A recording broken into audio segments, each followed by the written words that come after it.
It's just interesting because I think a lot of animals have specific mating calls that they do. This might be my next one, I'm thinking. Okay, is it working? You're silent. Is the silence a good thing or is it not a good thing? I think I you can get into it. Yeah. I look like I'm about to go to the Asian supermarket, like at one of those Korean night markets, and I'm just selling squid on the side. Did you know hooded seals are the most romantic animals to exist? What do you think is like the biggest way to do a mating call? Like, you know how those birds are always chirping in our backyard and it's like time for them to mate. It's time for them to do it. What do you think hooded seals do? What is a hooded seal? It's seals with hood. It's me.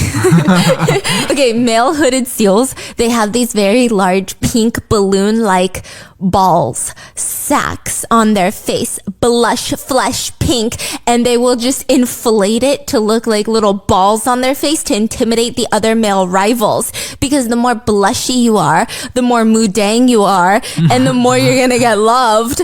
And then once all the males gather with their puffed up face ball sacks, they start engaging in physical warfare. It's winner takes all mentality. The winner gets to mate.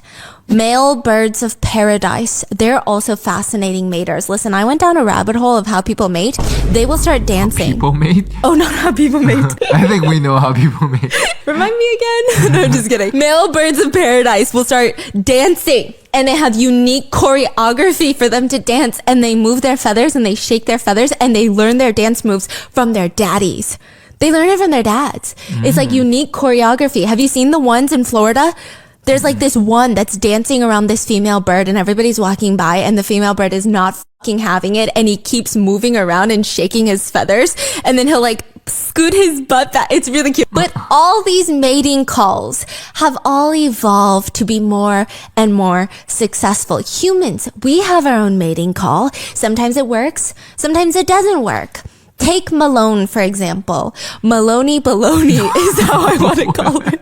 The whole time I was looking into this, I keep going, oh, Maloney baloney. Malone Lamb, a 20-year-old Singaporean living in America who is desperately trying to get a girlfriend. That's his whole 20 years of existence has been perfecting this mating call. And finally, at 20 years old, I think he's hit the nail on the coffin. He is spending millions of dollars trying to find himself a girlfriend in Los Angeles and in Miami, maybe New York, and it's just not working.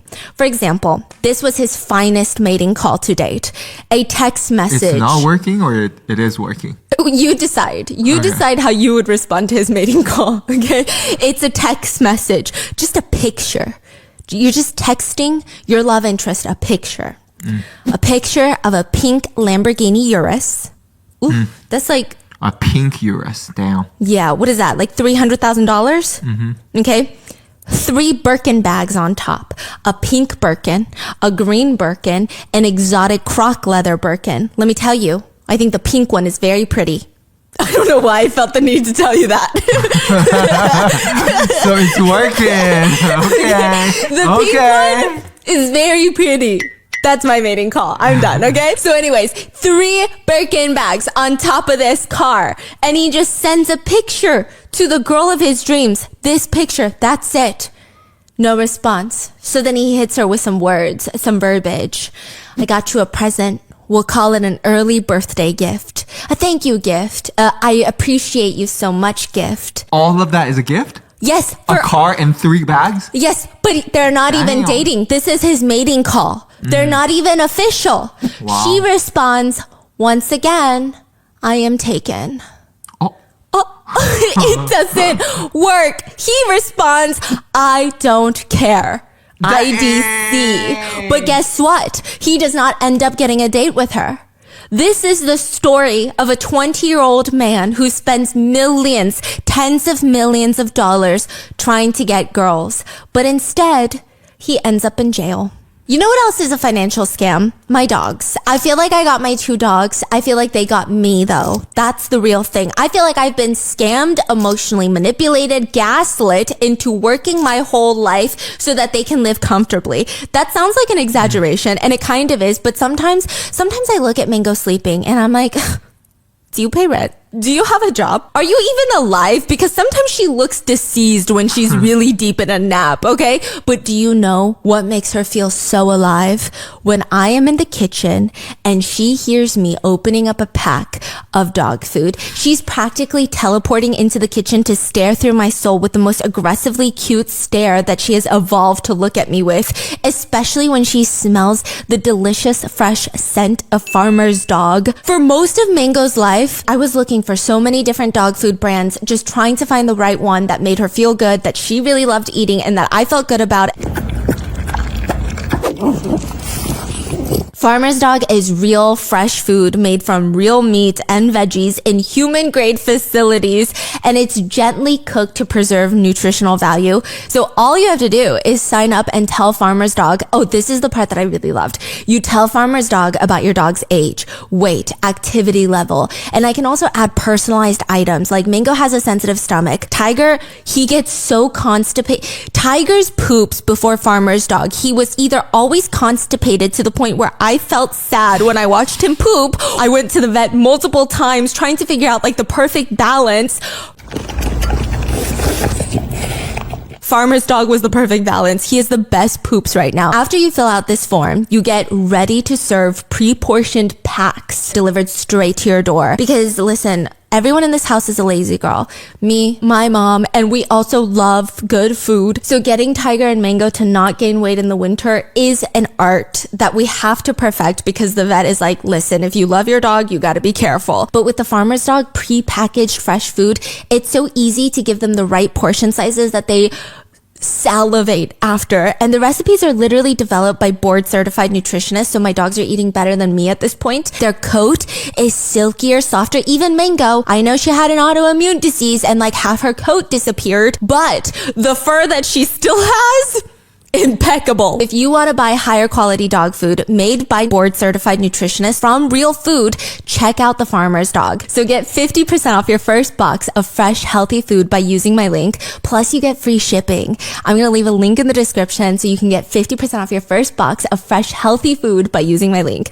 And thank you, Farmer's Dog, for sponsoring today's video, and Mango and Tiger, and let's get into it. Do you know how much a bottle of Aquapana is at one of the newest clubs in Los Angeles? What is that? Aquapana is water. Do you know how much it is? You go to a club in LA. $10, $15. Yeah, it's about, they'll give you a bucket of Aquapana, which is not a lot of Aquapana. I imagine like 5 of them in there, and it'll be $45. $45 for water. Do you know what that means? If it was my time, if I am in the club and I am choking on something, it's my fate to go, because I can't, I'm not going to pay $45 for Aquapana. That's absolutely crazy. Now, to be fair, it is a basket of water, but still grossly overcharged. A basket of Red Bull costs $60. One bottle of champagne, if you get the good stuff, $1,800 at this club. But even at clubs like this, there are the VIP spenders. Those are the ones maybe buying a bottle of champagne a night. 2 bottles if it's a big group. Then there's the VVIP spenders, like Maloney Baloney. Maloney Baloney blows it up at the club. By the way, he goes by the name Anne Hathaway, or a $. What do you mean, Anne Hathaway? He's like, call me Anne Hathaway? Yeah, like sometimes his social media is just like Anne Hathaway. Or sometimes it's just $. But his name is Maloney Baloney. He's 20 years old. He's not even legally allowed to drink. So what the fork is he doing? Drowning in Casamigos tequila at the club? I don't know. But he and his best friend recently start making a name for themselves in the clubs in LA and Miami, to the point where all the people that work at the clubs, they're like, hey, have you had Maloney Baloney come in yet? Because you're about to get tipped big when Maloney Baloney comes in. His friend's name is Serrano, who goes by Versace God. So they're like, have you seen Maloney Baloney and Versace God? It's like a wild pair when you see them walking in together. Maloney, Baloney, Sriracha. Oh. Versace, whatever. Oh. Like at one night at the club, these two managed to spend I can't even say the number. $559,500 $528, over $500,000 in one singular night at the club on Champagne. How old is Versace God? 21. Damn. So you know it's them because they have these signs that you put up at the club, and if you spend enough money, you can have like 100 characters of whatever you want to say up on these signs, and you will always see at Maloney. At Maloney. Sometimes you'll see something that reads Zach XTB. Which, like, I don't know, rich kids have major beef with this guy named Zach, I guess. We'll get there. But the real mystery here is not how Maloney Baloney is so rich. The true mystery at the center of today's episode is how Maloney is able to close his hands, how he is able to make a fist. Because he wears a full diamond chunky signet ring on every single finger. I think on his pinky finger, he has a full triple-sized engagement ring. I don't even know what it's like. It's like Thanos, but with diamonds. And on the same wrist, he wears Cuban link chains covered in diamonds with a $330,000 Richard Mille watch. Damn. He can't even close his hands. He can't even do a high five. You're gonna get injured. But one of the main reasons that these two start going viral is because they start hanging up these signs at the LA clubs, the Miami clubs that read, "Pretty girls get Birkins." Which is so like, hee hee ha ha, need money for Birkins, like that kind of sign, right? It's so cute, it's so catchy, until you see girls walking out of the club with Hermes boxes and brand new Birkins. Until you see this video of them throwing Hermes boxes with Birkins and Kellys inside of them into the club crowd. Damn. A TikToker. Is that why you want to go to A TikToker named Harrison Schuyler posts a video. I think she's also an OnlyFans model. Posts a story time about the wildest thing that happened at the club 2 days ago. She's posting it 2 days. It's not like 2 days ago, yesterday. No, you get it. It was like a few months ago. She's at a club in West Hollywood called Keys. It's new. I think it actually replaced One Oak, if you guys remember One Oak. But the interior looks beautiful. The walls are piano keys and it's irregularly shaped. So there's parts of the wall that are jutting out. And then you see it filled with people. Suddenly I have social anxiety. It looks like a bunker. It's so stressful. I don't even want to be in there. But anyway, Skylar, she had no plans to be at that club that night. She's never even been to the Keys. She's actually out on dinner with friends and they're all like, "Hey, you want to go to the new club that just replaced One Oak that just opened up? It's called the Keys." What's so special about One Oak? One Oak was like where all the nasty was happening allegedly. It was like the biggest club in LA at one point. Really? Yeah, and then it got weird, and then it closed. What about the nastiness? Why you like, what do you mean? Like, you said it like there's something more to it. Oh, I think that's like where everyone went to like find people to hook up with. From what I know, I've never been. Just so we're clear, is the place where all story times happen. Ooh. Like weird shit happens. Ooh. You're in the Uber on the way to One Oak. Your Uber driver is going to be acting weird. You're on the Uber home from One Oak. Your Uber driver is weird. You're at One Oak. The bartender is weird. You're at One Oak. Somebody's weird. Like, what is weird Uber doing? I don't know. There was always story times of like, my Uber did this to me. And then they're always on the way to One Oak. And then you're like, why do we keep going to One Oak if shit always goes down at One Oak? Yeah. I think I'll need a One Oak episode. I need one Oak episode, okay? So she ends up at the club, at the Keys. There's 2 levels. There's an upstairs level and a downstairs level. They're in the upstairs level for like, 15 minutes? But she's getting bored. Nothing crazy is happening. This isn't One Oak. But before they leave, they're like, you know what? Let's do a circle. Let's do a walk around. Let's do a passerby. Let's do a bystander witness. Let's just look around and see what's happening just so we're sure that we want to leave, right? So they head down the stairs, and the downstairs underground level is much more like a traditional club. There's VIP sections, there's people dancing everywhere, and they see this one section that's completely empty. So they walk over there and they're like, this is my section now, I'm gonna pee here. They don't do that. They're actually very classy people. And suddenly this man appears. She has never seen this man in her entire life. Skylar is like, I don't know this man. I don't know his birth parents. I don't know his government name. I know nothing about his man. I don't even know the color of his pants. But this man, this stranger is like, hey you. My friend over there wants to gift you a Birkin. Damn, what an opening. That should be the only opening. Whenever I see a man's mouth open, that should be the only line that comes out. Okay. And she said, and I was like, what? He was like, my friend knows who you are. He's a fan of you and your work, and he wants to gift you a Birkin. No one has ever said that to me in my whole life. I just want you guys to know that. Okay. I don't know why. Maybe I'm upset. I don't know. Okay. Now, mind you, this is taking place in Los Angeles. Offering to buy a stranger a Birkin is the equivalent of asking them if they want to come here and come into my white van. Because what? If a man tells you in Los Angeles they want to buy you a Birkin, you run the other way.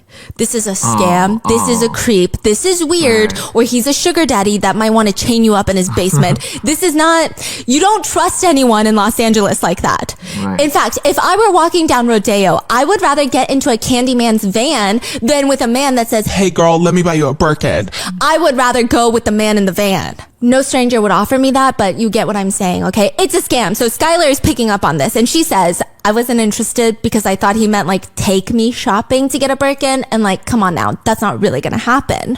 But this man is insisting. My friend over here has the Birkin. Like, he has it right now. You don't have to go to Rodeo. He's got it right now in the club. All you have to do is walk over to the VIP section where he's at, and he will give it to you. And she's like, what? Okay, now mind you, this is a very expensive bag, so as sure as shit is smelly, I'm walking over there. I'm gonna at least investigate, is what Stephanie Soo said. Skylar is cooler with it. She's like, I mean, I guess if I can bring my friends. So the guy is like, sure, you can walk over with your friends. And she says, and I quote, and this kid, I'm going to refer to him as a kid. I mean, he was definitely over the age of 18 or 21, hopefully, because he was at the club, but he looked pretty young. He comes towards me and he's like, I got this for you. And he hands me this box that was, you know, it was the actual Hermes box. And he's like, do you like it? And I'm like, yeah, I do, but is it real? And he was like, of course it's real. It's for you. You can have it. And just walks away. The kid walks away after giving her.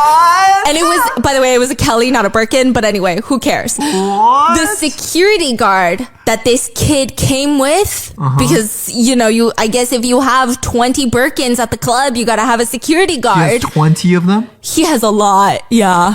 Just like piles of boxes. Yeah. Yeah. Okay. How many security guards? Just one. Okay. And that security guard is the same one she hires when she goes out to big like OF events, because she's like a huge OF creator, if I'm not mistaken. So she's familiar with this security guard. This is not just like a random bodyguard. She's like, I know you, right? So then she walks over to him and he tells her, no, it's quite literally 100% real. He says, I actually escorted him today to Rodeo Hermes and he bought 5 of them today. Walk into the store and he got 5 bags? Yeah. How? He got that Maloney baloney. Okay. Oh, really? Yeah.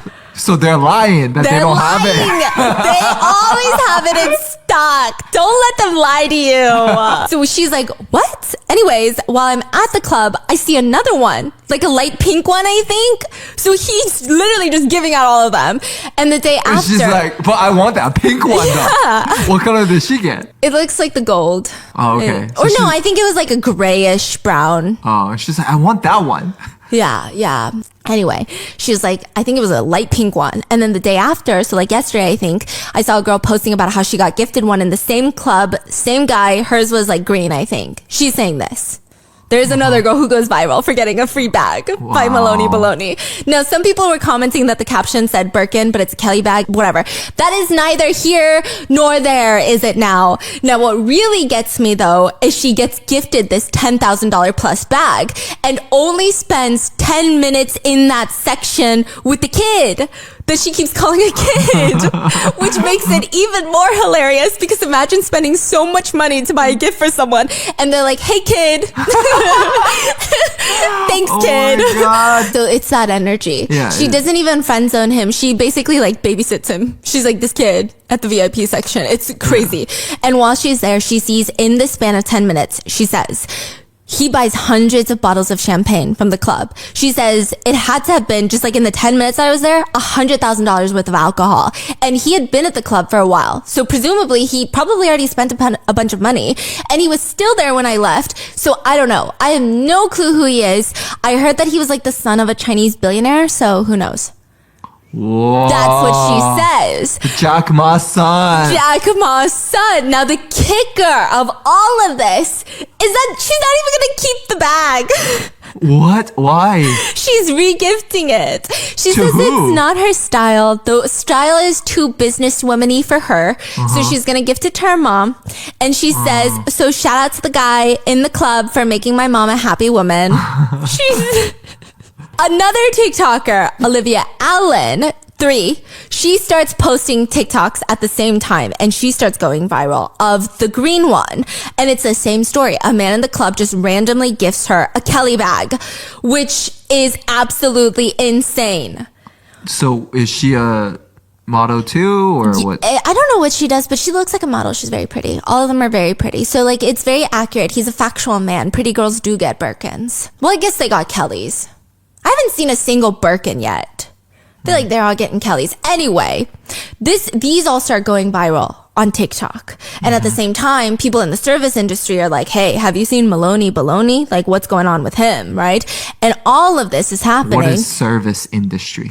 Like, the people that work at the clubs and the bars are like, bro, you gotta wait till fucking Maloney Baloney comes in, because tip on a $500,000 bill, It's you're talking about $100,000. like, that's 6 figures. That's like your whole salary in a tip in one night. Like everybody wants Maloney Baloney. A lot of people in the service industry, we're also talking about how people just aren't spending like that these days. So to have these people come in, these kids come in and spend like that, like you want them to come in. So that still does not answer the question of who the hell is Maloney Baloney? Is he really a Chinese billionaire's son? How did he suddenly just appear out of nowhere? He just graduated from school, studying abroad, and now he's spending daddy's money. Why is he spending millions of dollars at clubs in LA? Well, I will have you know.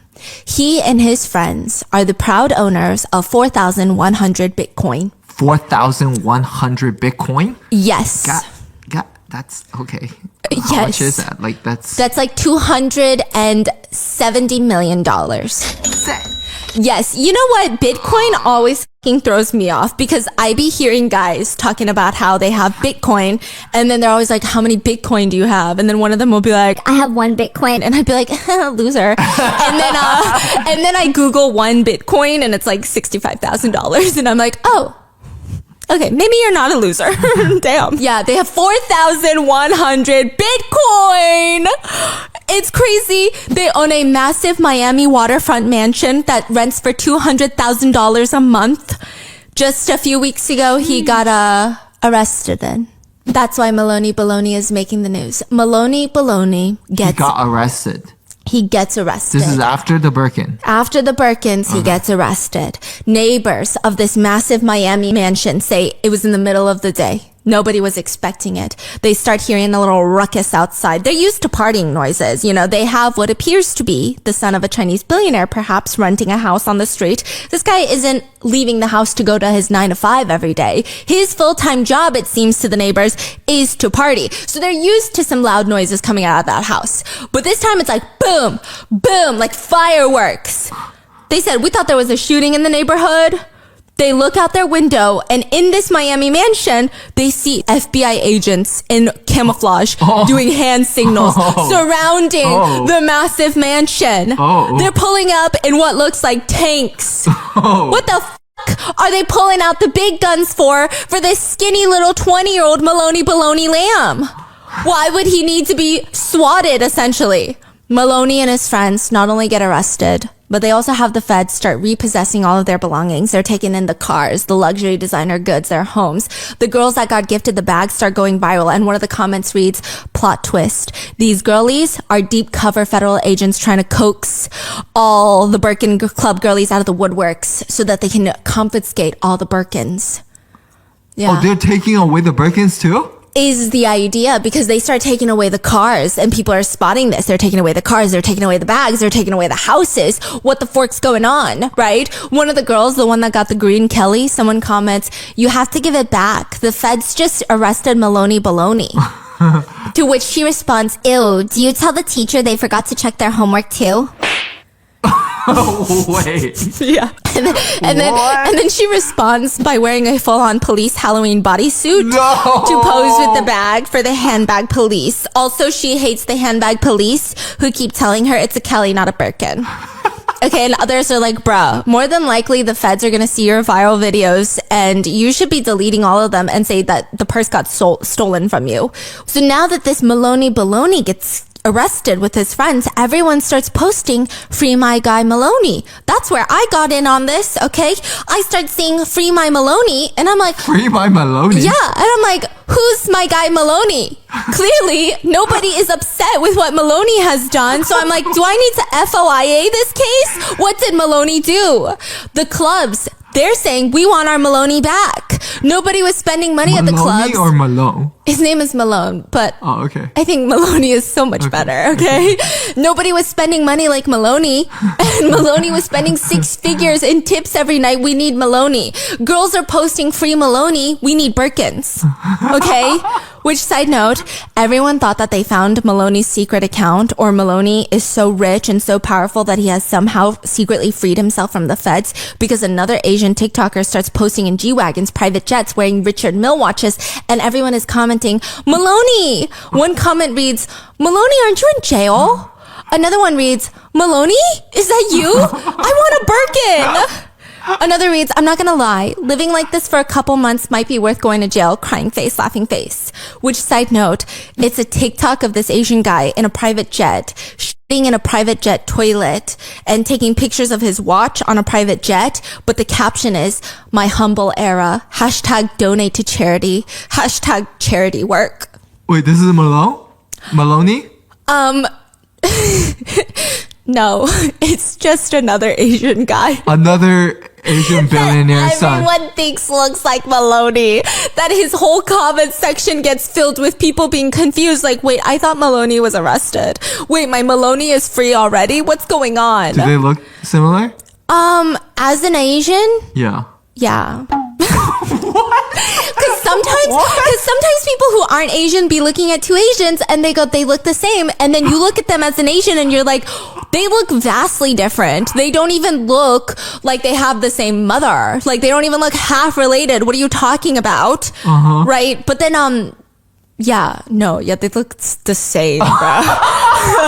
If you were like, right now, Stephanie, you get a Birkin. If you can tell them I'm not getting a Birkin, I'm walking away empty-handed. I'd be like, "Maloney, is that you? Will the real Maloney please stand up?" And I would just wait to hear the clink clacks of one's handcuffs, and I'd be like, that's Maloney. No, really. Yeah. So he had to update his bio to read, "Maloney and me are different people." But has anybody looked into this guy yet? Yeah, that's what I was also thinking. I was like, well, I'm going to write your name down for the next month because I feel like something's going to happen. I went down a whole rabbit hole with this guy. So apparently his brother is on Instagram also posting like private jets and stuff. And like somehow there's like a picture of him and Travis Scott. I don't know. They're just like hanging out with rappers and like really cool people. But then I go on Reddit and someone was like, "Oh, his dad owns coal mines in China and he's a billionaire and these kids are billionaire sons." But then everyone else was like, "We never heard of him in China. He has like hundreds of thousands of dollars of cash in his photos. I didn't know people pay for coal in cash."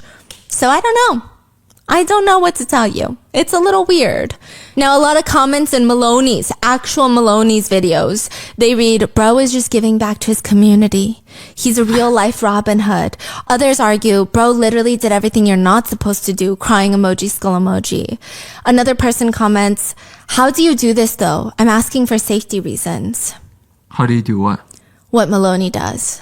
Yeah. What does he do? Oh, we're about to get into it right now. But most of the comments read, "Free the king. He was for the people. Free Maloney. Modern day Robin Hood. Maloney."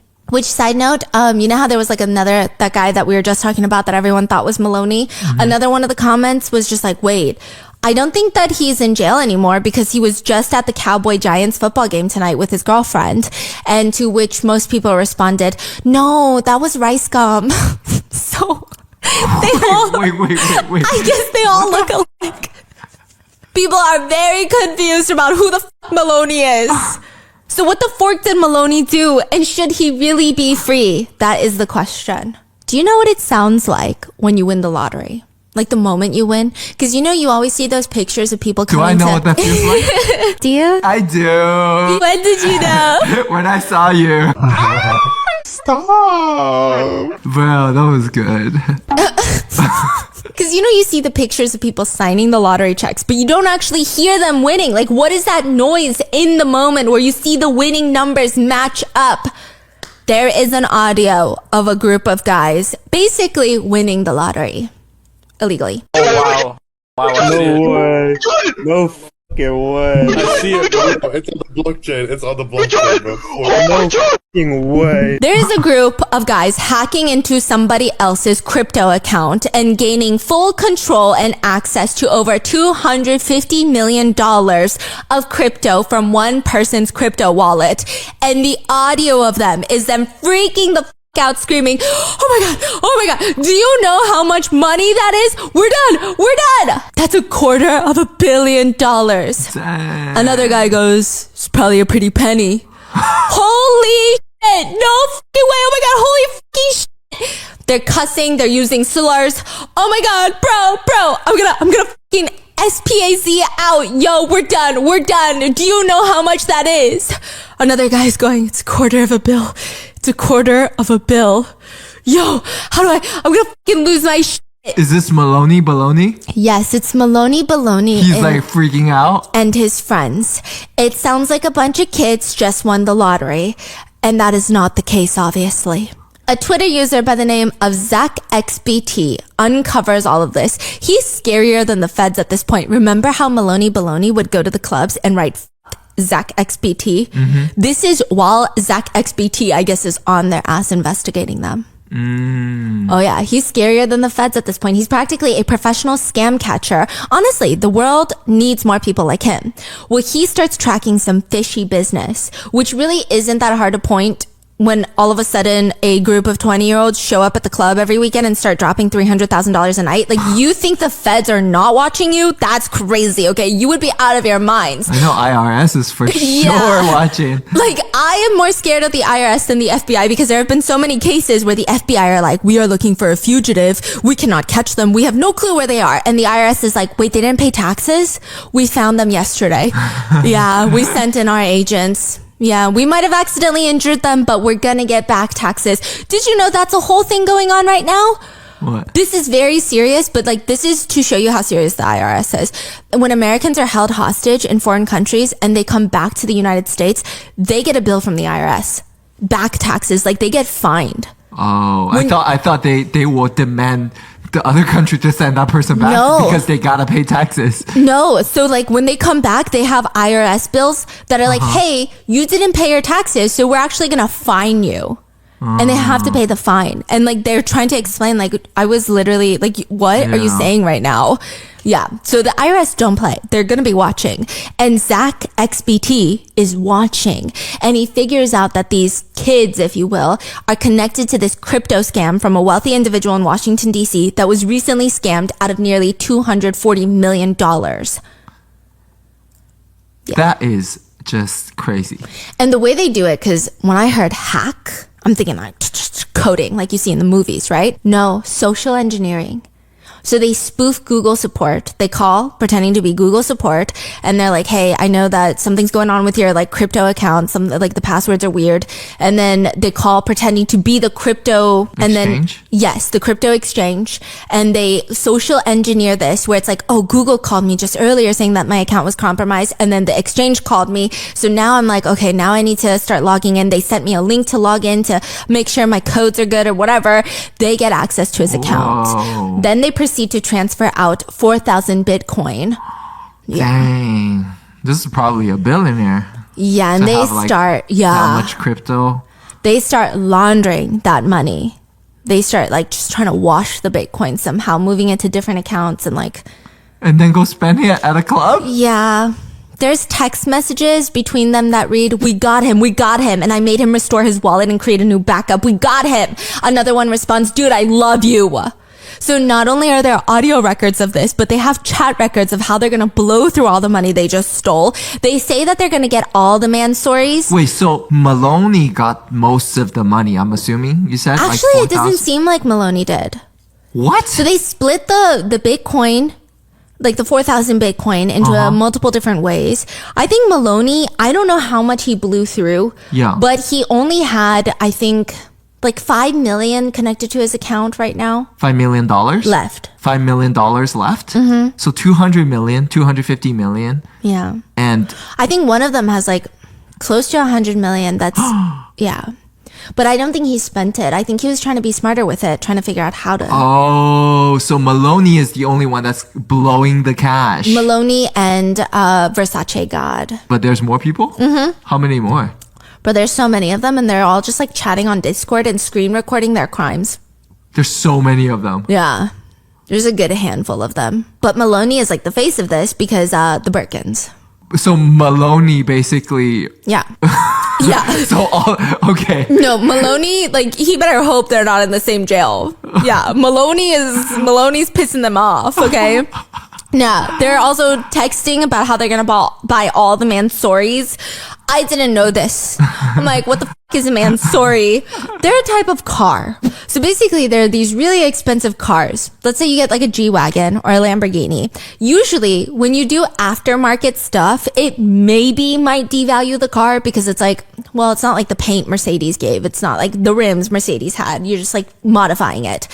Like if you were to take straight from Rolls Royce to go wrap it, then the paint could get him. You get the gist. But Mansory is this company that is ultra high-end customization of cars. It actually adds a lot of value to the car because they're that good in terms of quality. And they only mod a certain number of cars per year, I think. And I think it takes a very long time. It's very expensive. Their modifications usually result in limited edition or one-off vehicles that look very unique. So to give you an example, I didn't know this, okay? But there's like a Ford GT. I didn't know that Ford has a car that's like $500,000. Like what? When this car came out, you had to basically send a submission to Ford to apply to be able to spend $500,000 on a car? On a Ford? Yeah, Sorry. It was like really, like you gotta show them that you're like a car snob to be considered. So many people got pissed off too. Like, Because they didn't get it. Yeah, like they're kind of butthurt, but they at the same time they were like, "Can you believe this? Can you believe Ford rejected me, the LaFerrari collector?" Like that? Exactly that energy. Like every car person was like, "Oh." But like, can I get one though? And then if they don't get it, they'll be like, "Can you believe this?" Can you believe Ford has a $500,000 car? They're so goofy. Car people are so goofy. It's wild, okay? So it cost $500,000. But Mansory, they modded one and it sold for $2.1 million. So quite literally, do the math, like 4 times the price. Can I just be so real with you? Mansories look like Giga Chad cars. I don't know how else to explain it. They look like cars on steroids. Now, they're talking about buying Amiri clothes, Mansory cars. They're like already colluding on how to blow through this cash or Like, what Bitcoin. do you mean? They're like, "Let's get some Mansory cars." They texted. I already reached, I guess they have a connection. They got a guy. They got a guy for it. They have an essay for the man stories. Okay, and they said, yeah, I already told him I want all the man stories. Whatever that means. I don't know how many there are out there. He said, I want all the man stories. And then another guy is texting into the chat like, yeah, I already texted my guy and I'm going to get a John Mayer. And I was like, wow, they're rich enough to buy John Mayer. That's crazy. Turns out it's a watch. Yeah. I'm like $250 million. You can buy a singer. He's working late, but you can buy him. No, they're trying to buy a watch. It's a Rolex called the John Mayer. It's basically coined term for this gold Rolex with this green dial. It's like a viral watch. I think it goes for like $70,000, $80,000. I mean, the watch is discontinued, but on the gray market, it's selling for that. Anyway, it's wild that they just scam someone of so much money and they're leaving a whole paper trail longer than a CVS receipt of every single crime that they have ever committed and how they plan on laundering the money and how they plan on enjoying the money. It also is not that hard to locate Maloney because technically if you have that amount of money from a scam, would you not, this is hypothetical IRS, would you not flee to a different country and try to live a low-key life? Yeah. I don't know. Live life on the beach. Read Emily Henry. Why do we need to be at a club throwing around Birkins? I want to be laying on the sand throwing back another smutty book. I'm a simple girl. But instead, these guys are out here doing the absolute most, like the dumbest shit you can think of. But then you think about it, for a 20-year-old guy to have that kind of money, they don't want to lay on a beach and read a book. Are you kidding me? Like a 20-year-old male. That's like, okay. Yeah. It's so dumb, but it makes so much sense. But I feel like a 20-year-old girl would be smart and go lay on the beach and read Emily Henry. Probably, yeah. Yeah. So Yeah. like, I don't know. What does that say? Yeah. Can you be that dumb though? Like, But like, couldn't you go at least to like the Cayman Islands, to Monaco? yeah, to like, Could you go somewhere a little bit further than DC because you just stole from a guy in DC? You know what I Yeah, mean? yeah. And then also, here's my thing, right? You're stealing from a guy who has $250 million in cryptocurrency. You think he's not getting the feds involved? You think he's not hiring the craziest PI to come after you? yeah. Like, I would be as far away from DC as possible. Yeah. But also, who the f has that much money in DC? DC is a weird place. Okay, but instead, he is doing the most. He's posting these really cringy Instagram pictures. There's this one picture of him that Maloney posted himself willingly. And he's in the very back of the picture. This looks like a picture that I would post when I was in middle school. There's two of his friends standing in front of him. They all look 15. They all look max 18, okay? He's the third one in the back. You can barely see him. He looks out of focus. He looks like his two friends are the main characters and he's like the diversity hire because they needed to add Asian representation. That's what it looks like. I say this as an Asian woman, but he posts this onto social media writing, I walk in unannounced in clothes, $, I can't pronounce. Life is not that serious, sir. It is not that serious. I feel like you can pronounce Louis Vuitton. I feel like you can pronounce all these clothes. Okay, anyway, because he would post his own pictures under his government name, Malone, on Instagram, and then girls would come and post him too and like geotag him. The feds track him down in Miami in his $200,000 a month rental home and they arrest him. There is footage of him getting arrested and everyone in the comments is freaking the fuck out. And they go, wait, what did Post Malone do? They thought it was Post Malone that was getting arrested because everyone was like hashtag free Malone. And they were like, holy fuck, is Posty okay? And I was like, what is going on right now? Half the comments think he's Post Malone. Half the comments think he's Rice Gum. So, yeah. Which, it seems like there will be more arrests now because so many people are getting exposed for being part of this scam. One of the guys who was involved, his ex-girlfriend released receipts of him. It's just messy. 2 arrests have already been made and you cannot spell Maloney without Aloni. In his federal prison. I don't know where I'm going. What's alone? Alone. He's not going to be alone in his federal prison jail cell. They have been charged with stealing $230 million in crypto from that victim in DC. And I don't know how they're going to argue their way out of this. There is audio footage. They have been caught on MP4. There's MP3 files of them out there freaking out. They also, they go through the trouble of using a VPN. But they have these feature film length voice memos and feature film length screen shares where they're screen recording themselves, teaching each other how to launder the money.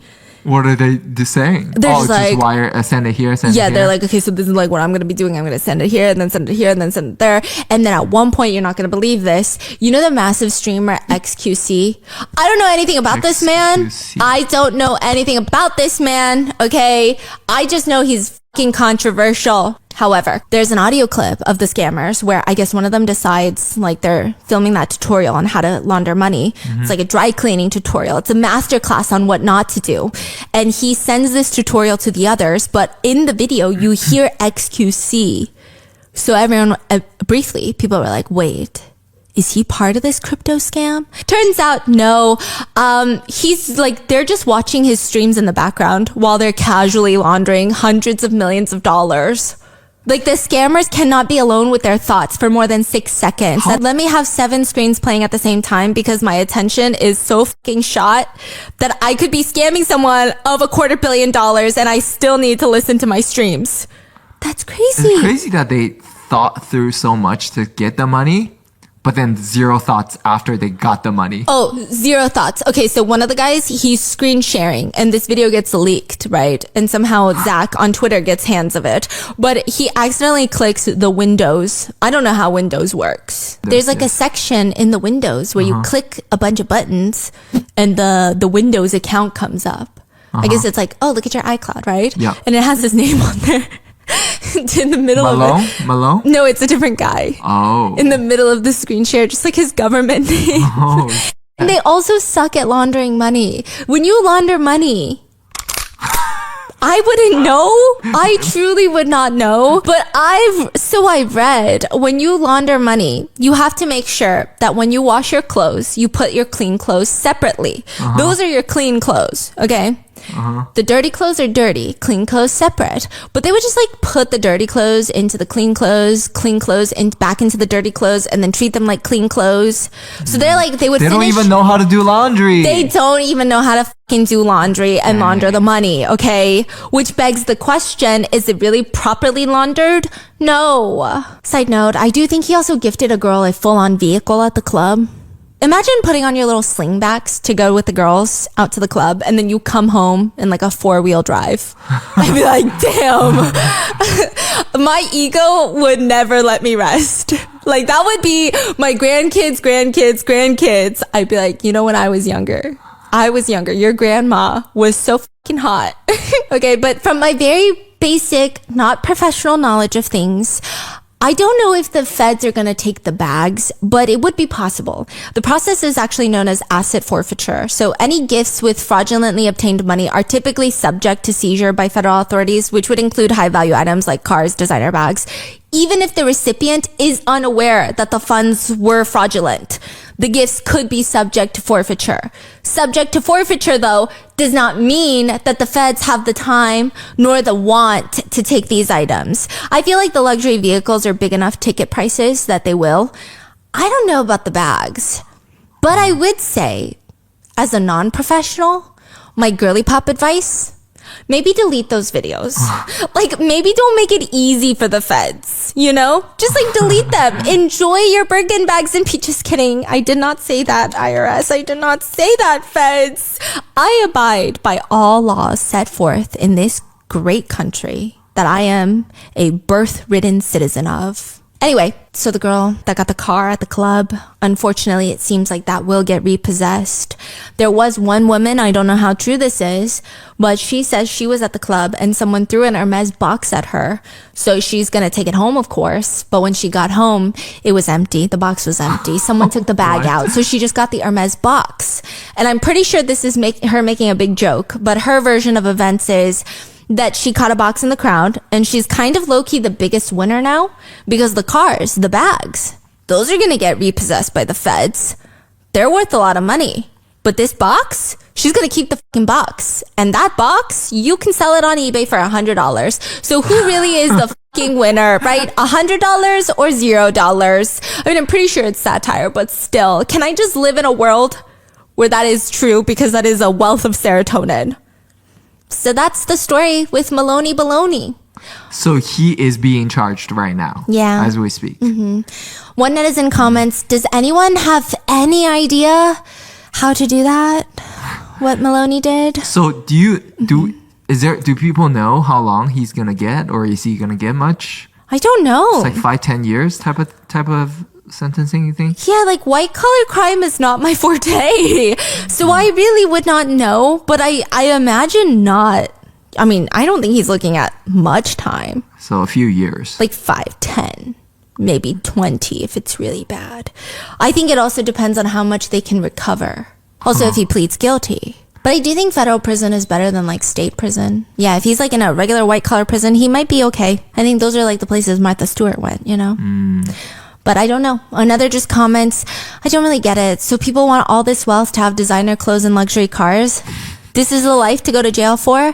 Other people say, I don't know. I feel like it's worth it in this economy to live like a few months of life. Like they're saying to live life that good for a few months and then go to federal prison where your meals are paid for and not pay rent. I mean, it's not that bad, they said. So what are your thoughts on Maloney Baloney? Do you think he should be freed? Really? Do you think hashtag free Maloney, we need Birkins? Because I guess what people are saying is that he stole from probably a billionaire and then gave it to the masses. He said so much on tips for service workers. He bought Birkins for random girlies at the club. Like, what is Maloney's true crime here is what people were saying. Like, riddle me this. I love the IRS and I think he committed grave crimes and he should face the consequences. So what's the moral of the story today? Moral of the story is we gotta start going to clubs more because you never know what they're throwing into the crowds. You just truly don't know. You know what I mean? It could be a Cricket Green Kelly the next time you're there, right? So I'm just saying, live at the clubs, live and die at the clubs. That's it for today. Please stay safe. Don't go to the clubs. Go to a library or something, girl. Like, we don't need that energy. But I hope you guys enjoyed today's video, and I'll see you in the next one. Ah! Oh, the music. Ding, ding, ding, ding, ding, ding, boom. Boom. Oh, I just go? Yeah, you just go. Roll the music. I feel like we're thinking of two different songs. There's a saying that nobody ever says in Hong Kong, and it goes like this. If you haven't walked barefoot across the Hong Kong country club's manicured lawn, you are missing out on a quintessential Hong Kong experience. The Hong Kong Country Club is known by the locals as the club, but you don't go clubbing there, you go golfing. It's a quintessential experience. One must absolutely not miss this type of feeling. It only costs you anywhere between $80,000 to $640,000 to join this exclusive club. So it's like a country club. Yes, and it doesn't even matter if you have the money because you have to be invited to join and there's a wait list. You have to be sponsored by members to join. A member has to put their blood on the line and be like, you know what? This one I think is okay to hang out with us. I think so. I have a feeling this one's got some money. Yeah, you have to be invited. It is as exclusive as it gets. And they're pretty hush-hush about the members. But it's said that if you're going to run into senior businessmen with companies worth hundreds of millions of dollars, as well as powerfully connected government officials, it's gonna be at the club outside of this little country club parking lot though. If you just drive past, you might see a Rolls Royce Phantom parked with the license plate Cecil written on there. Cecil? Oh yeah, C-E-C-I-L. Cecil. Oof. The car belongs to Hong Kong billionaire Cecil Chow, the man that tried to sell his daughter online. I'm gonna... Wait a minute. Literally, okay? So you know that feeling when it's 11 p.m. and you're online looking at a billionaire selling his daughter online? Yeah, that's the feeling that I get all the time. You're like, you know what? Maybe I should finally go to bed on time. The pillow's not too warm, not too cold. None of your limbs are cramping. You're in like a comfortable position in bed. Everything is perfect. Just a little too perfect. You're about to fall asleep when guess again, bits. Your body does that thing where it thinks it's falling and you start flopping like a fish and it feels like you're turning into a freaking drill for 3 seconds. You know that feeling? How often does that happen to you? I would say it happens to me once every 2 weeks. It doesn't even happen that often, but it's very annoying. Aside from just feeling unpleasant, it's also so hard to go back to sleep. Apparently, the reason that your body jerks while you're trying to fall asleep is because the brain gets confused and it thinks that you're dying. So it's just like, hey, are you still alive? It's just checking. It's just jerking your body as like a maintenance routine check, right? And you might wake up, open up your laptop, and you've got the page open to a billionaire selling the daughter to just like a on sale sign. Now, you might pull up your laptop like I do and be like, you know what? Since I'm already awake, let me do some work. And then you go and you see this woman being sold online and you're like, but I can't stop thinking. I can't stop thinking about the fact that my body just thought I was dying. My brain was like, hello? Now, if I were using any other web browser, there's no way that I would have the brain capacity at that hour to open up a new tab, ask my question, go through 50 links just to find out, is it true? Is it not true? Does my brain really think I'm dying to find out if it's real? But luckily, I have my Opera desktop browser, aka my search best friend. Opera is not only built to be faster and safer than default browsers, she's also high-key smarter, just so much smarter. She has a built-in browser AI called Aria. And whenever I'm browsing while using Opera, whether I'm watching videos or reading articles, doing research, I can easily click on a sidebar and open a chat box with Aria. I can ask her any questions I have just on the fly. I can instantly tip, tap, tap, and Aria gives me an answer based on the latest information available on the web. Latest information available. In this case, Miss Aria told me that, no, your brain does not actually think that you're dying. It just thinks you're falling off a building. She didn't say it like that. She said it really professionally. And I said, you know what? That makes a lot of sense. Which is why they call it falling asleep. I'm just kidding, but Aria do be funny, okay? Opera is the best browser if you do any kind of research. Whether you're writing a thesis or an article or doing homework, Opera has everything you need. And you know what? I think Opera is good for everyone. You better be downloading Opera on your parents' computers, because why do parents just read headlines of articles and take that as is? Opera will actually summarize the rest of the article for you, just to let you know if that was an attention-grabbing headline that makes no sense, or if there is some validity to it. There's also color-coded tab islands, which I use all the time, especially when I have like 30 plus articles open at the same time. It makes it super easy to track. Opera makes it possible to customize your workspace as well, and even keep tabs open in separate workspaces, which is great if you're working on multiple projects at the same time, which I do, and my attention span cannot focus on one thing at a time, okay? See, Opera's so good, they're coming for me. If my crime is researching so well with my tabs, then take me away, officer. Opera also has a built-in VPN, which makes internet browsing a lot safer. And it comes with a built-in ad blocker. That means you can read articles without having to click off 20 different ads that pop up. But my favorite feature is Opera's built-in battery-saving feature. While we were in Korea, we would go to local cafes to hang out, and I would do some work, right? But the outlets, they're few and far between. And they're not even the US, you know what I mean? So the amount of times I would forget my charger is embarrassing, but thanks to Opera's battery saver, I just click one button and one extra hour of browsing, which is one click and no charger. So if you want to feel safer, more secure, more sexy while browsing the internet, check out Opera. Click that first link in the description and download Opera today for free. Thank you, Opera, for sponsoring today's video. And let's get into it. So we got the Rolls-Royce Phantom in the parking lot with the license plate Cecil. I just want to give you some context. Cecil Chow is old money. Cecil Chow's dad was one of the founding fathers of Hong Kong's shipping industry, which is like, that's how you know people are making money, when they always answer that they're in some sort of random ass industry that you've never heard of. They're not celebrities, they're not CEOs, they're like, I own ships. No, literally in Hong Kong, Yes. there were like a handful of billionaires back in the days. They're all ship tycoons. They Because it's a port. So they all made their first generation of wealth from ships. Oh, apparently his dad built one of the most important shipping dynasties in the 1950s, which I believe Cecil's siblings have taken over. But Cecil ends up being like, you know what? I'm gonna do my own thing. And he becomes a real estate tycoon, just buying up land, developing massive commercial and residential properties. He owns apartment complexes, which I don't even know if that's the right way to put it.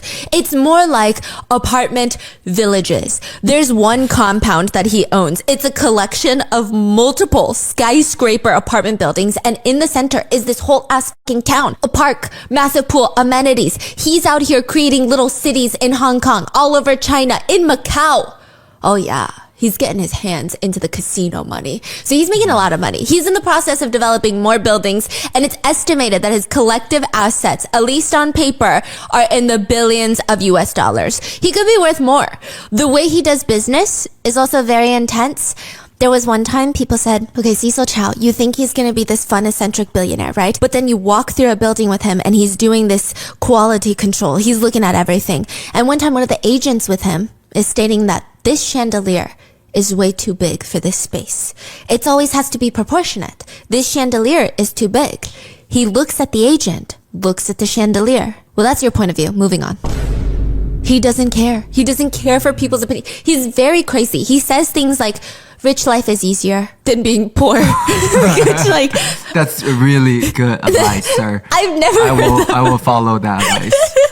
it kind of makes people like him. I mean, they're definitely afraid of this guy. He seems a little weird, but they like him. He does nothing to downplay his wealth to the point where Cecil lives in Villa Cecil.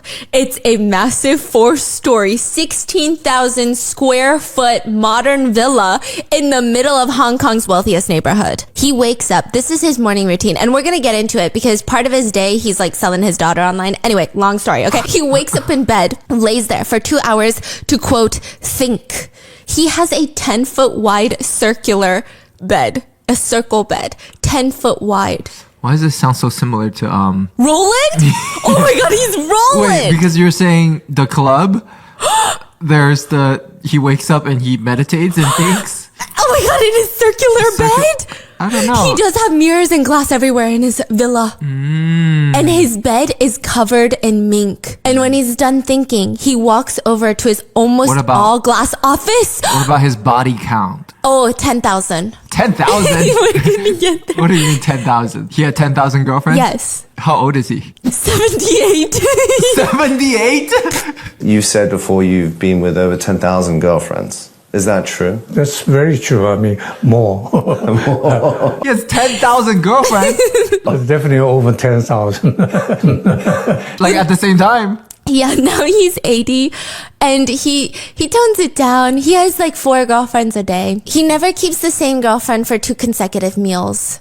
So if he eats breakfast with you as his girlfriend, you're not staying for lunch, buddy. Pack it up. Yeah. So his whole house is glass, so he can see all his girlfriends in which rooms they're in. There's no point in even trying to rob the place because every single surface is prepped for your fingerprints. He wakes up. He puts on his all-diamond Piaget watch. This is literally a billionaire's morning routine. Are you even awake if there's not $250,000 on your wrist? He wants to know. He puts that on. He walks over to his office. He sits down. There's a button on his desk. He clicks it. It's a microphone. It's like this. Okay? And he just goes, Ice cream!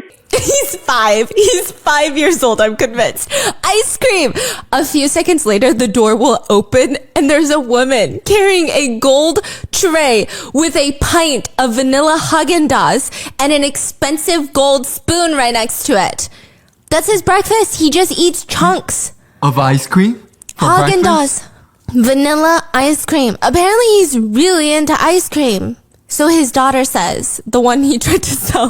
Okay, so he just you eats gotta there. clarify. Why is he selling his daughter? We're gonna get there, okay? So he just sits there, raw dogging, no cone, no syrup, no drizzle, vanilla ice cream. And he says, I think that every person living in this world is just here for one purpose. That is happiness. And then he leans down. He's got this Louis Vuitton duffel bag that's right next to his desk. And he pulls out a pair of designer sunglasses. But the entire duffel bag is filled with designer sunglasses. What? All it has are designer sunglasses in Like there, how apparently. many's in there? Imagine how many you could fit in a duffel bag. I don't think he's ever counted. Like hundreds of Yes, sunglasses? in a duffel bag. And his So confusing. His house is just all sorts of crazy. People call it a fun house. There's mirrors on the ceiling. He's Roland. There's a 30-person dining table. There's no cohesive theme. So he'll have very ancient Chinese art worth probably millions of dollars. And then the next round over, like 2 feet over, you got like the Cause statue. The what? The little streetwear statues. Right. That's the vibe his house is giving. I'm sure it's all super expensive, but it's very confusing. It's just a lot, right? So just to give you some background, this guy is rich. And here's how we determine his wealth. We know he's a billionaire, but even the billionaires have ranks. There are tiers to wealth in places like Hong Kong. For most people, you would think, hey, you have a Rolls Royce. That means you're rich. You're richer than everyone else who doesn't have a Rolls Royce. But what if every single person in your friend group has a Rolls Royce? Then maybe you compare the model of Rolls Royce. Some are $300,000, others are $1 million. But what if you and all your friends have the most expensive model of Rolls Royce? You guys all drive around in $500,000 cars. Then it's time for the ultra elite money flaunting games. Can you guess what it is? Can you guess what tells multiple different Rolls Royces apart? Okay, I don't know about Rolls Royce, but I don't know why. I'm in Monaco. You're in Monaco. Monaco TikTok. Okay. Like they say, this is what it looks like to be in Yes. Monaco. And then you see these like hyper cars. I just saw one. They were like, in Monaco, there's always someone richer than you. So someone pull up in the Lamborghini, and then right next to it, another, I don't know, like a crazy $3 million Lamborghini pulls up right now. And then the valet drops the Lamborghini, runs to attend the other Lamborghini, you know? Okay, that's crazy. Like, and I think Hong Kong is probably like that. Like the level of wealth is insane, right? Okay, so imagine though, right? You're in a parking lot. You are the valet, and there's 4 Rolls Royces. Yeah. Same make and model, same price. The MSRP sticker is still attached to each of them. Yeah. Same price. Yes. How do you tell which one is richer then? Gun to your head, you win $1 million. I look for the oldest driver. Like whoever's the oldest, I'm going to that one. The chauffeur? The chauffeur? Not the chauffeur, the driver. The owner? The owner, yeah. I'll go for the old money. Yeah. Literally old. He Yeah. said your seniors. License plate. We're too broke to even be playing these games. That's right, Okay. that's right. License plates. If you want a license plate for your car in Hong Kong, you pay the government about $500 a year, which is technically not just for the license plate, but it's like for the vehicle registration. You get it. But you'll get assigned a random ass plate number, which is probably like 720349Q, which is not rich. It's not cool. It's very poor. Okay, the most coveted are 1 through 9 because license plates, you can't have multiple of the same ones. Yeah. 1 through 9, single digit license plates. They're a big deal in places like Dubai and like Hong Kong. Single digit license plates, they've got meanings. For example, in Hong Kong, they even do single digit letters. The W, 1W for fucking winning in life, bitch. Guess how much that sold for? In Dubai? In Hong Kong. It's gotta be millions. $3.3 million for a license plate. The letter D, which stands for dragon. It stands for dollar. It stands for DI. CK. Divinity. You're disgusting. Divinity. Divine. Really? Actually? No, it stands for dick. It sold for $2.5 million. D? D. The D. That's the most expensive D I've ever heard. The number 9 sold for $1.6 million. Cecil has a Rolls Royce with a single digit. But this is where it gets confusing. Is he rich or is he faux rich? Because the single digit is 4. The number is 4. Yeah. Which is very unlucky. Yeah, so I assume he got it for a lot cheaper, even though it's a single digit, because 4 is the number of death. But maybe he's so rich, the meaning is I can look death in the face and I still win. Oof. Do you know what I mean? Like, I'm too rich to be superstitious about 4. Okay, I want a 4 right now. Some people in northern China actually believe the number 4 stands for running water. I never heard of that. Really? So some people are like, maybe it's considered lucky for him because in northern China, some people think it's running water. But Cecil's from Shanghai, so I don't know how that matches. And then to match his Rolls Royce that says Cecil, he has a Bentley. It's an expensive one with the license plate Chow, okay? Anyway. License plate Chow? Yeah, Cecil Chow. First and last name? First name, last name, Chow.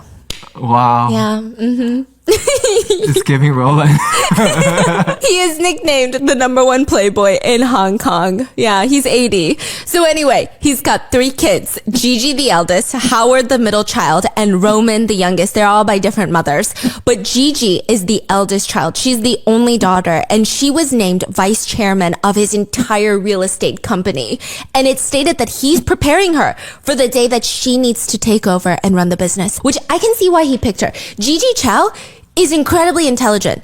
I don't know the rest of his kids. They're a bit more private, but Gigi, she's not just a Nepo baby. She's got this crazy resume. She worked in marketing for luxury houses like Rolex, AP, Montblanc, L'Oreal. She's an architect. She graduated from the University of Manchester. She says, I take instructions from daddy and I execute.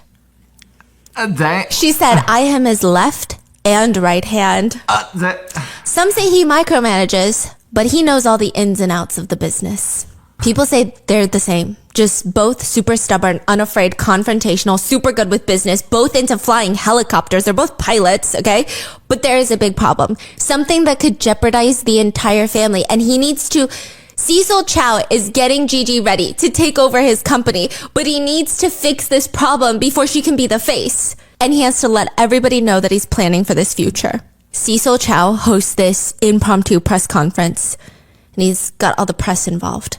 And he announces that he has a new position open. Any man can apply from anywhere in the world. The The compensation for this position is a one-time payment of $65 million. One-time payment. The job in question is to be the husband to his daughter and heiress to billions of dollars, Gigi Chow. When was this? This was a few years ago. What? And the conditions, there's really no conditions. People are asking, okay, well, how do we qualify for this role? Because I want $65 million. And he says, I don't care if her future husband is rich or poor. The important thing is he is generous and kind-hearted and that she loves you and you like her. It's very simple. Gigi must love him, and he must like Gigi. She loves you and you like her? Yeah, people were like, wait, Damn. what? And in return, the new son-in-law is going to receive $65 million in cash, cold hard cash. Okay. Even the matchmaker will get money. They say, hey, maybe you're not the one, but if you know someone that's going to be a match for Gigi Chow, he's going to pay you the equal amount of $65 million. $65 million to the matchmaker, $65 million to the future husband. He's willing to give out $130 million in total for his daughter to get married. That's all he wants. Just this one thing for his daughter to get married. Eventually, he just ends the press conference, not providing any details on, like, what the fuck, sir? Are you all right in the head? Have you gone bonkers? He just speeds off in his Rolls Royce. He literally gets in his Rolls Royce and drives off. Most major news outlets are commenting, and even netizens are saying, Cecil, it sounds like you're trying to sell your daughter. What's going on?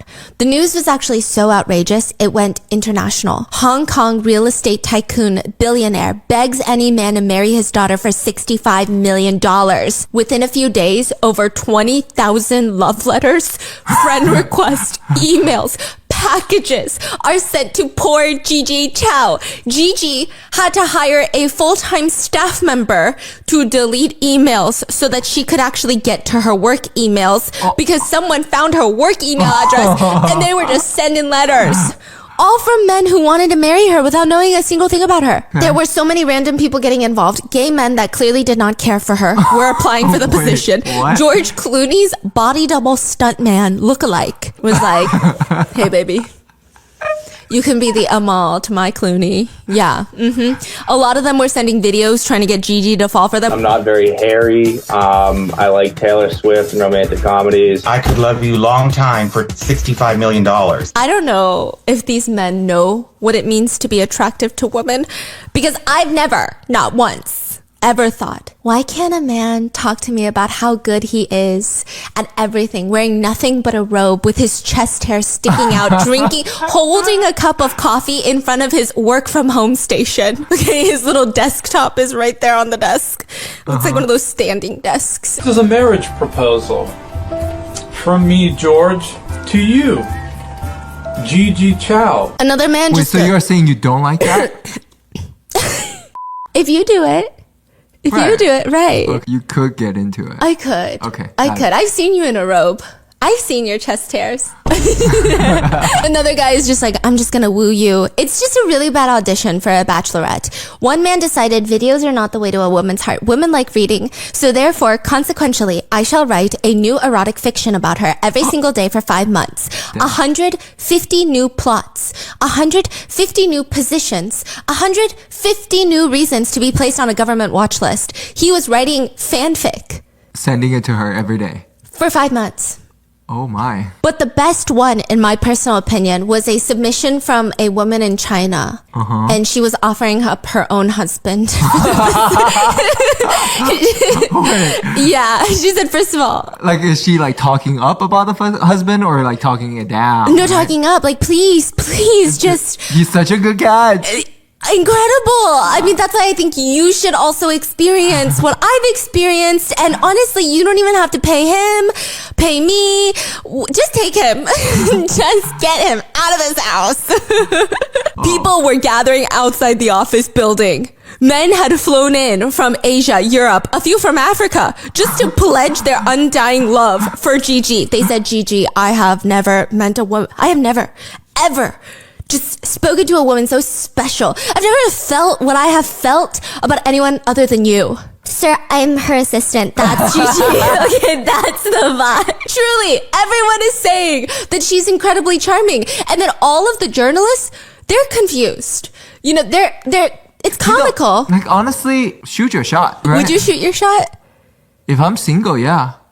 Oh, no. I would not. I don't even know what she looks like. It's about what she looks like? Oh, no. Hey, what if you marry her and we go half-seas? I'm just kidding. I'm just kidding. You're not her style. Okay. Yeah, just you wait, okay? All the journalists, mainstream media, they're actually confused because it doesn't seem like Gigi Chao needs help finding a husband, because I think some people were thinking maybe something's wrong with her. Maybe she has a sour-ass personality and no guy wants to be around her and she's just an evil queen. But everybody says that she's incredibly charming and almost disturbingly down to earth.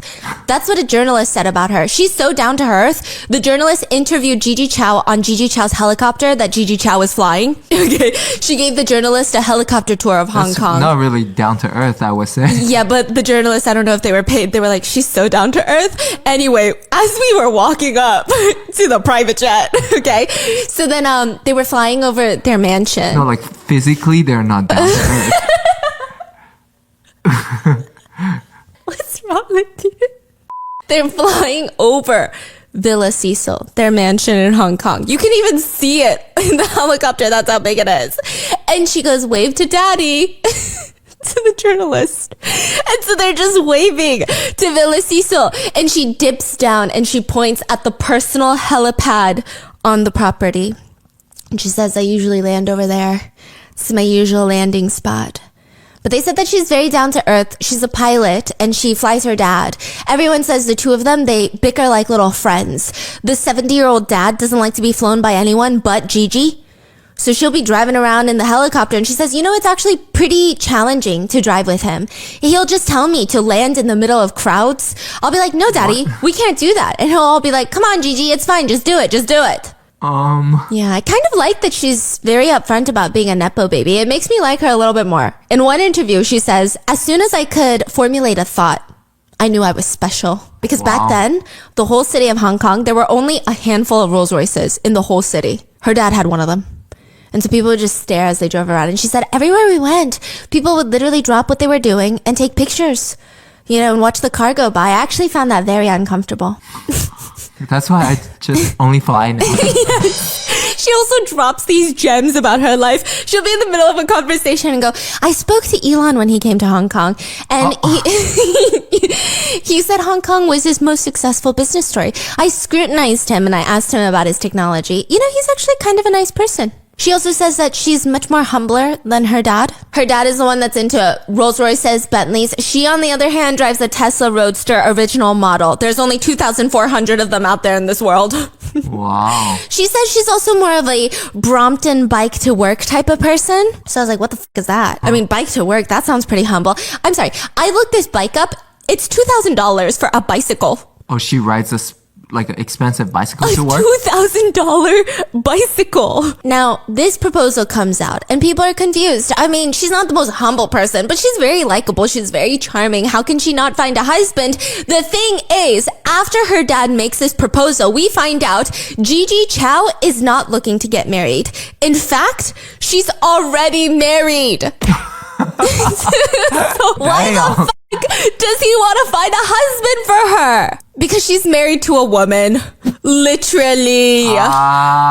So he goes, why don't you go find some guys? I don't really care for that.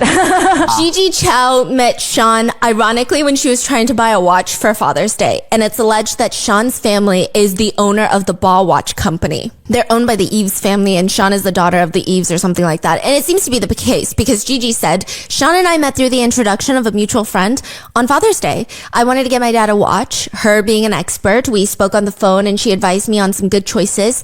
The friendship stuck. We fell in love. We've been together for 7 years, grew accustomed to each other. Sean and I reached a point where she really wanted to make it official. So one day I came home. They live together. And she suggested that we should get married. And of course I said yes. This is 7 years after? Yes. The dad's like, I need my daughter to marry someone? Yes, they date for 7 years. They get married. 5 months later, the dad is like, I'm looking for a husband for my daughter. Way. For $65 million. Oh my God. The two already live together. They bought 2 Yorkshire Terriers, 2 little fucking Yorkies together. They started a business together. They're married. But same-sex marriage is not legal in Hong Kong. So they go to Paris to get married. So after getting married in Paris, Gigi goes home to show her parents the album of her wedding photos, straight up just like pulling out her iPad, swiping photos in silence. Dad, I'm really happy with her. I'm really happy.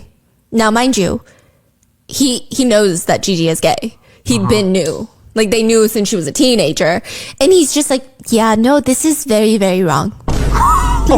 Yeah, we're laughing because it's crazy, okay? He says that and then acts like none of this happened. He's like, no, you're not married, not in my mind. And then a few days later, press conference. I'm looking for a husband for my daughter. 6'5". Yes. Blue eyes. Finance, okay? It's just crazy. When it gets brought up, they just tell her, you're never going to be accepted into Hong Kong high society.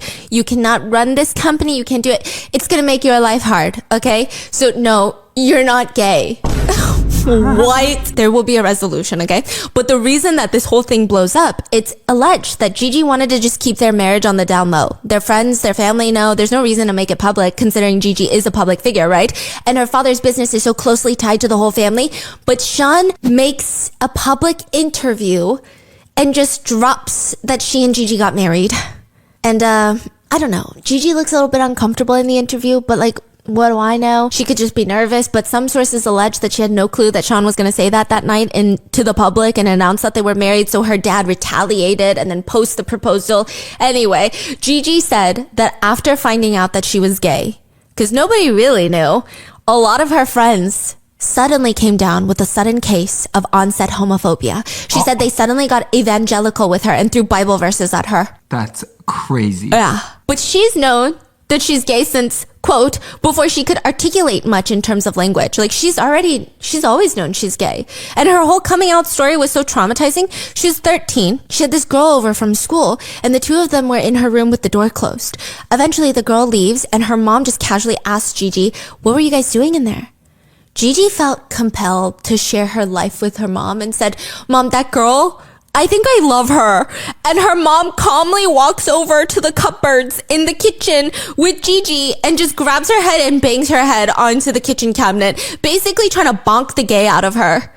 The mom? The mom! Whoa. And then after she got whack-a-moled by her own mother, her mom just calls Gigi's dad, the man that she's no longer together with. Her mom and her dad are not together, but shares Gigi with and calmly states, hey, your daughter is gay. Which, by the way, do your parents do this too? If I do something that my mom is proud of, suddenly it's my daughter. If I do something that disappoints my mom, suddenly she's calling my dad saying, your daughter. And I'm like, lady. She's like, hey, your daughter is gay. And Cecil just says, no. That's it. Yeah. And they never brought it up again. They acted like it never happened. But Gigi is like, okay, you guys be in denial. This is me. And it's been me for as long as I can remember. But the strangest reaction to the news going public has to be her dad. He goes, he offers his daughter up for sale. Basically, the qualifications are so low. People are asking, are you sure? Do you have any qualifications? Like, do they need to go to a certain college? And he said, no, truly, he must like my daughter and my daughter must love you. And there were so many men emailing Gigi saying, I can't wait to straighten you out. Yeah, they said they were going to cure her from her ailment. Now, side note, she has dated men in the past, and she said, the idea that a man could persuade me now to return to a heterosexual relationship, I think if we were stuck in the Ice Age, penicillin wasn't invented, and people died when they were 30, I could maybe put up with marrying a man and creating children. People say life is too short, but life is really genuinely very long. She said, too long to be fucking around with a dude, okay? Yeah, she said, absolutely not. Wow. She said, I am going to live past the age of 30. That's where I draw the line. Cecil even held another press conference to state, guys, she's not actually gay. Okay? She's not. He says that he's desperate looking for a good husband to take her off his hands. $65 million. Come on, guys. Many netizens and journalists were concerned that if Gigi didn't end up marrying a man, she would be disowned and thrown away as the heir of the company, to which she basically said, I'm not scared. She said, yeah, my dad could do that if he wanted. I have inherited my dad's charm and his nerves of steel and his ability to get along with people. If I inherit nothing more than those traits that he has given me, I'm perfectly happy with. Wow. She said she could easily make a living, no big deal. Dang. Yeah. When asked if she's mad about all of this, she says, not really. In fact, I wasn't angry at all. I was really quite touched. Very touched. And how should I say, moved by my daddy's announcement. By the way. Wait, what's going on right now? This is the most unhinged thing, right? It comes public that she's gay and she's married to a woman. Then her dad goes public with this proposal. And then they're having these little back and forths, right? But it's weird because in some interviews, she's sitting right next to her daddy. And she's saying this. Saying what? She's like, I wasn't angry at all. And her dad is like right there. What's the dad reaction? He's just sitting there like, it is what it is. I mean, I had to, basically. What? Yeah. This is so strange. It's so strange. It's really weird. They have so many problems, but they just go to work and they keep it professional. She said it's really his way of saying, baby girl, I love you and you deserve more. But maybe, maybe Gigi is so understanding because he's just such a traditional man. You know, as a man who has never been married before and has 3 children from 3 different women and has stated multiple times to journalists that he's had 10,000 girlfriends in his lifetime. He's called the #1 playboy of Hong Kong. How can you really call this man a traditional man? Cecil told his 2 sons that dating earlier is better, okay? One of his sons came home from break because they study abroad because they're rich, right? And he starts living with Cecil in Villa Cecil in the glass fingerprint house. And Cecil is observing his offspring. Is he worthy of inheriting billions of dollars? Let's find out. One thing he notices is the son goes out like 7 times a day. He'll go out, he'll come back in. He'll go out, he'll come back in. He's going out for lunch, going out for boba, coming back in. Back and forth, back and forth. Each time, a different girl. Oh. A different girl. Okay. Cecil said the pride in his chest was busting out. He said, I thought, wow, he's even better than me when I was his age. Yeah. What is going on? He says, you know, when I think about marriage, it always frightens me. Do you want to have a whole forest or just one flower? One flower? Of course. What kind of dumb question is that? One of his favorite things to do on a free weekend is to head to his yacht with young 19-year-old girls in bikinis on either side of him. And his daughter, Gigi, flies them onto the yacht helipad in her helicopter.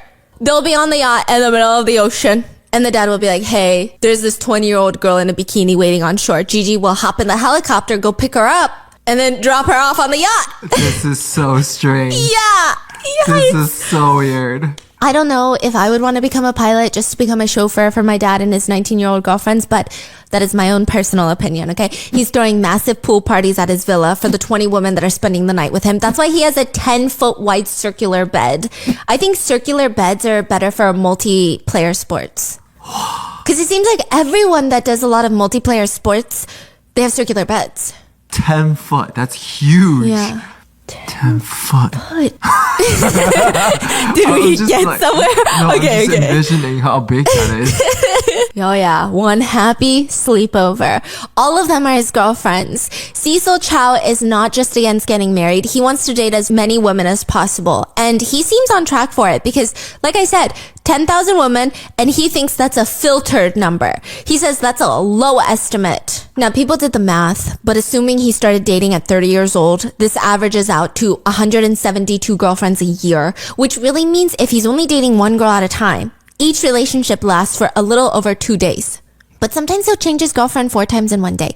Now, Cecil is clearly not a loyal man. Sometimes he's willing to date multiple women. Oftentimes, even at events or parties or just walking around town, he has 2 women on his side. One time in 2010, he served as a judge for the National Chinese Beauty Pageant because who else would be a better judge, right? But after judging them, he invites 19 of the beauty pageant contestants back to his mansion to eat dinner, except there's one rule. You can only eat dinner in your bikini.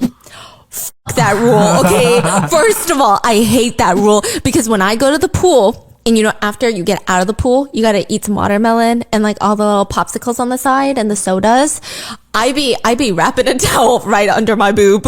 Okay, no. Who sits there raw dogging, eating a meal in a bikini? I think that's crazy to me. That is wild to my brain, okay? It's so ridiculous that the media starts reporting how he's just acting like a king, selecting a concubine. But when this starts blowing up, Cecil addresses the media and says, I'm not ashamed. I hope my sons will be just like me. Because the greatest happiness comes from women. There are photos of Cecil Chow just staring openly at a girl's chest. Okay, so he's wearing sunglasses. Because sometimes when you wear sunglasses, you feel like no one can see what you're looking at, right? Yeah. His face is basically shoved in her cleavage and he's just staring. So I don't know what he thinks he's hiding, but it's Cecil, we know, okay? And he's in his late 80s now and dating a 19-year-old. There's one where he's dating a 30-year-old and there's pictures of them wearing couples outfits. Anyway, it's just a little bit crazy. He also has his girlfriends work for him in the office. 5 to 10 of his office workers are girlfriends at the same time. At first, a lot of employees were upset about it, but they, quote, came around. Listen, I don't know, but the argument was, they're intelligent, they're good looking, and they send me information day and night. Doing business in China is challenging. Wait, what is he talking about? I guess he's saying, like, it's hard to trust people when you're doing business in China, but I can trust my 10,000 girlfriends. They never fail me. Ah. Yeah, it seems like he wants people that he trusts in the office. Cecil now is 86, and his recent girlfriend, I think, was 30. So, yeah. Which Gigi is a good sport about all of this. She's pretty chill about the whole thing. She just says, we laugh about it. He's really happy that he's slept with 10,000 women. I mean, he definitely sees it as a good thing. Yeah. And she hits back and she says, since my dad thinks it's so easy for me to switch from gay to straight, I should just leave it for him to demonstrate. I think I'll marry a man when he marries a man. I love her. Yeah. One netizen jokes, she loves her father so much, she will only marry the same gender her father does. True admiration. Okay. But she continues to roast her dad, saying, in a world, a man can have 5 wives. So why can't there be a woman who doesn't love a man? He's not the most traditional guy either. Why can't she just live her life? Gigi finally responds online with an open letter to her father. So at this point, she's doing interviews with her dad. But then she's like, you know what? I'm going to put an end to it. We're going to cut this, okay? Dear Daddy, I thought the timing was right for us to have a candid conversation. You are one of the most mentally astute, energetic, yet well-mannered, hardworking people this humble earth has ever known. She's so smart. She's so smart starting her letter like this. Yeah. Your confidence, quick wit, and charisma brightens any room you enter. I love you very much, and I think I can speak for my brothers also that we have the utmost respect for you as a father and role model in business. As your daughter, I would want nothing more than to make you happy. But in terms of relationships, your expectations of me and the reality of who I am are not coherent. I've had male lovers in the past, and I've had happy, albeit short-lived relationships. I found myself temporarily happy with men, happy by the freshness, the attention, the interest of someone physically stronger than myself. But it was always short-lived, as I quickly lost patience and felt an undescribable discomfort in their presence. The way she's just fucking roasting men in this letter is so good. Like, she didn't have to do all of that, but she said, I'm coming for all of them. She said, they usually made me frustrated and I would yearn for my freedom again. I've broken a few hearts of good, honest, and loving men. And I'm sorry that it had to be so. But with Sean, a woman, somehow it was different. I'm comfortable and satisfied with my life and completely at ease with her. I know it's difficult for you to understand how I could even feel romantically attracted to a woman. I suppose I can't really explain it either. It just happens peacefully and gently. And after so many years, we still love each other very much. I'm sorry to mislead you to think I was only in a lesbian relationship because there was a shortage of good, suitable men in Hong Kong. So it seems like she told her dad, oh, there's like no good men here anyway. And then he was like, let me find you one. It doesn't have to be here. We can go international, baby girl. She said, there are plenty of good men. They are just not for me. Wishing you happiness. Patiently yours, your daughter, Gigi. Almost immediately after Gigi publicizes this letter, Cecil takes down his dowry offer and he no longer wants his daughter to find a man to marry. Wow. Huh. Yeah, it seems like Cecil is slightly unhinged, but it does seem like he loves his kids. The slightly unhinged thing again is during this whole ordeal, they were working in the same office. Their offices are right next to each other, in like glass office. They'd be sparring it out like typing online, and then they'd go into the conference room to giggle gaggle. They'd be like, what did the developers say? Oh, stop it. What should we order for lunch? No, literally. Cecil says, she goes to work every day and we always see each other. My daughter and I have a very good relationship. Gigi is a loyal daughter and talented. She is the executive director of the company and is sensible in her work. Okay, some people did think this was genius though. They think that maybe these people are playing chess with the media. Gigi coming out to the public as being a lesbian, as being a gay woman in a marriage, people thought that she'd be rejected by the business world.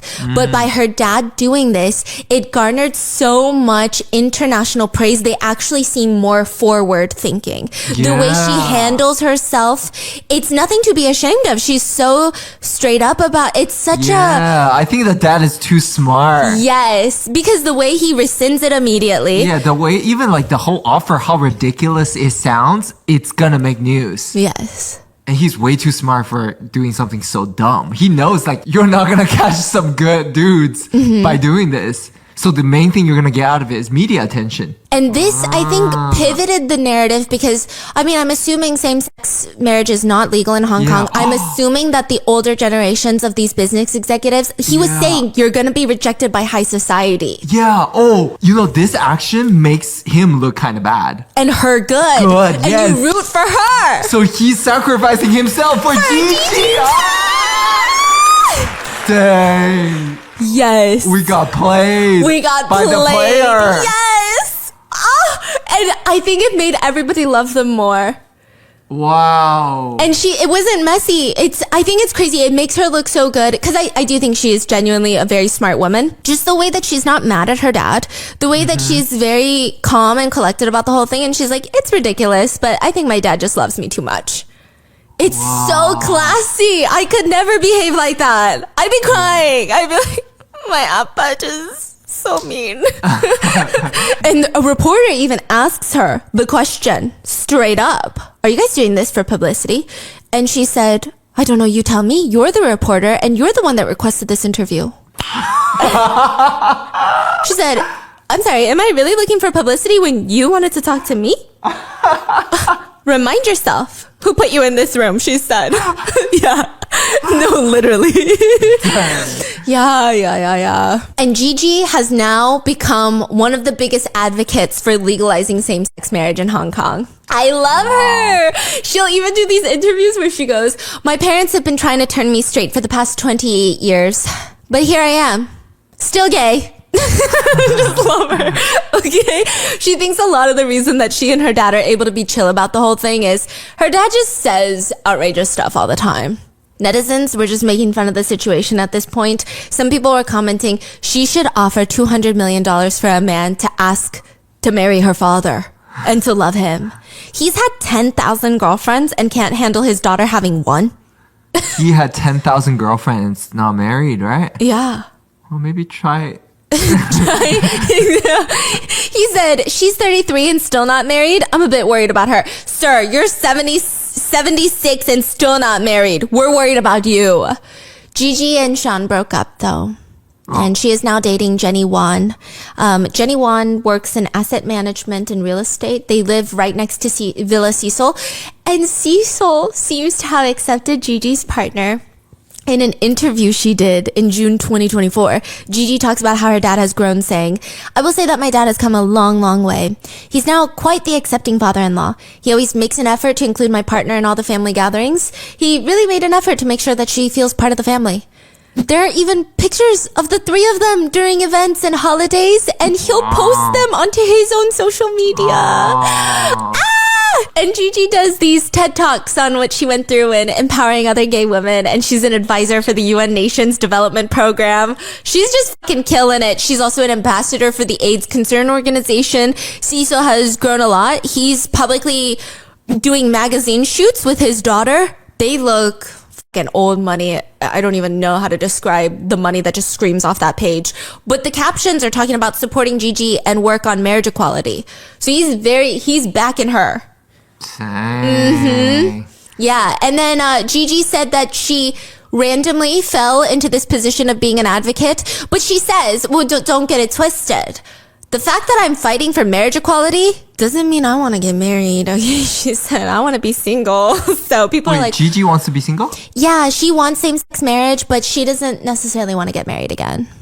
Oh. Yeah, which is just a personal choice, has nothing to do with her sexuality, which people are saying, damn, The apple doesn't fall far from the tree. Yeah, she said, don't get it twisted. I'm trying to have 10,000 girlfriends too. That's the story of Gigi Chow. Did we just discover that halfway through, they're smarter than all of us? Yeah, the real reason. Yeah, because the American news outlets, they picked up on it too. And they were just saying, it's crazy, it's homophobic, it's redonkulous. But maybe they're the smartest ones in the room. True, I see that. Moral of the story, get a pilot's license so you can fly your dad's girlfriends. And that's it for today's video. And I'll see you in the next one. Bye.